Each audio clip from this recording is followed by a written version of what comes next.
Estrutura atômica.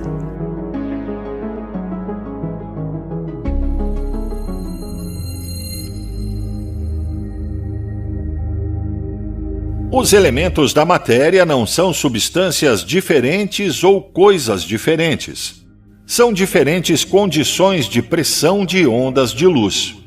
As unidades de luz dos elementos são todas iguais, mas são condicionadas de forma diferente pelas pressões elétricas exercidas sobre elas durante a jornada espiral para dentro ou para fora, do zero ao zero.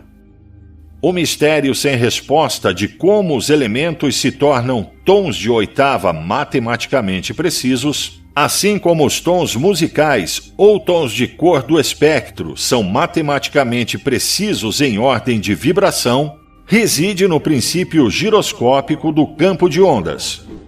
Juntos, os 8 elementos de uma oitava formam 2 metades de um ciclo inteiro de tons que sobem de 0 para a posição 404 de amplitude e depois descem novamente para 0 para começar de novo. Esta jornada espiral se contrai em pressões maiores à medida que se aproxima das posições de amplitude do campo de ondas em ápices espirais e se expande para as mais baixas na jornada de retorno às bases espirais.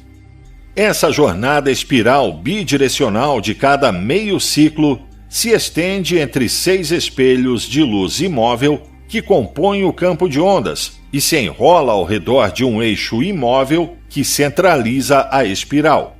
3 desses espelhos são os espelhos de ação e 3 são os espelhos de reação. Figura 75.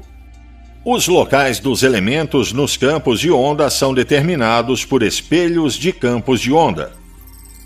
Os 3 de ação são os planos internos de interseção do cubo e os 3 de reação são os planos externos de limite do campo de ondas. Todos esses planos do campo de ondas são de curvatura zero, mas o universo espiral que está se formando dentro desses planos é curvo. Planos curvos de luz atuam como lentes bidirecionais que dobram a luz para pontos focais e a estendem radialmente a partir desses pontos focais. Como as espirais bidirecionais de formação de matéria se estendem do centro do campo de ondas em direções opostas em direção às interseções do campo de ondas, os 6 planos espelhados de luz imóvel focalizam 3 pontos de luz imóvel sobre o eixo imóvel de cada meio ciclo. Centros são formados nestes pontos focais que se tornam o 1, 2, 3 elementos positivos e negativos da matéria girando giroscopicamente sobre as rodas de luz que atuam como equadores para aqueles tons nascentes. A multiplicação e a divisão das pressões determinam a densidade e o volume de cada elemento seguinte. O espectro de cores registra essas pressões como o histórico completo de cada elemento de oitava a oitava de todo o ciclo de 9 oitavas dos elementos.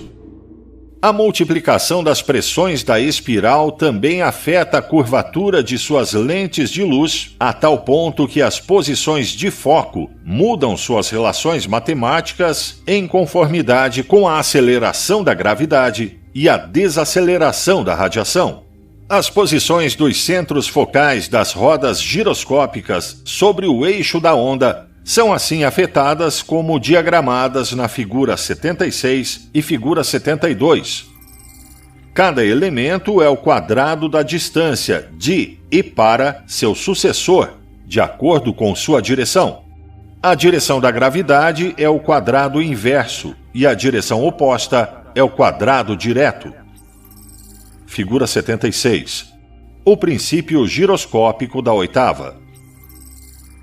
O volume de cada elemento seguinte é também afetado direta e inversamente como o cubo. Assim, 6 das 8 rodas giroscópicas de toda a oitava são contabilizadas pela projeção geométrica de luzes bidirecionais opostas a partir de 2 conjuntos de 3 campos limitantes de espelhos.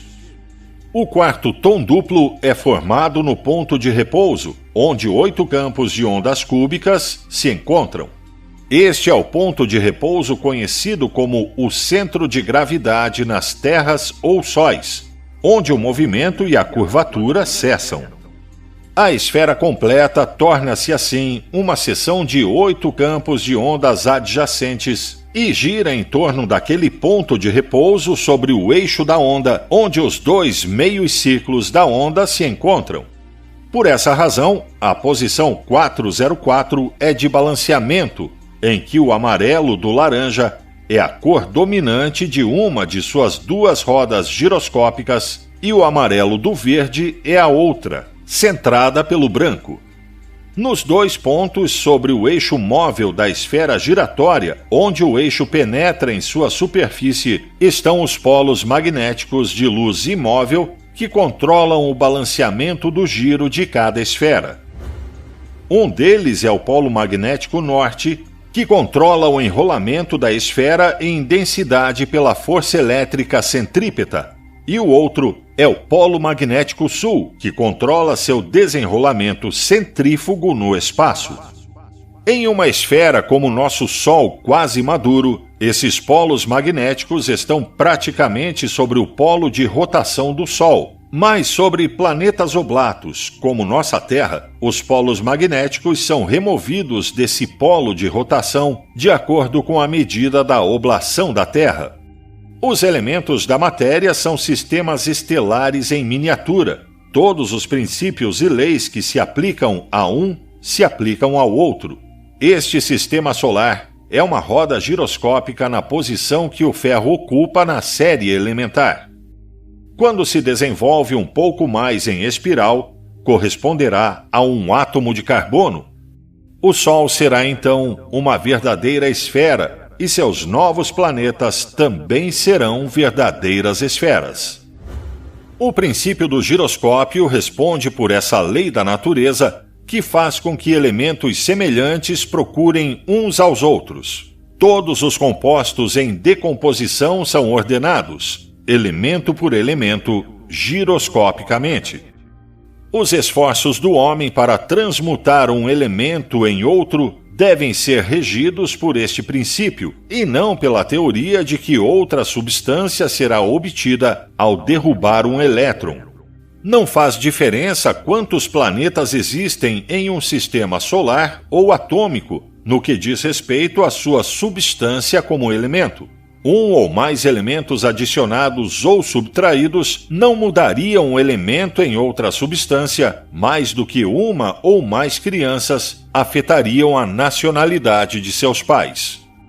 A transmutação será simplificada, observando-se que o plano de rotação, em relação à amplitude e à velocidade de rotação da roda giroscópica sobre seu eixo imóvel, mudarão sozinhos de volume, multiplicando-se ou dividindo-se a densidade.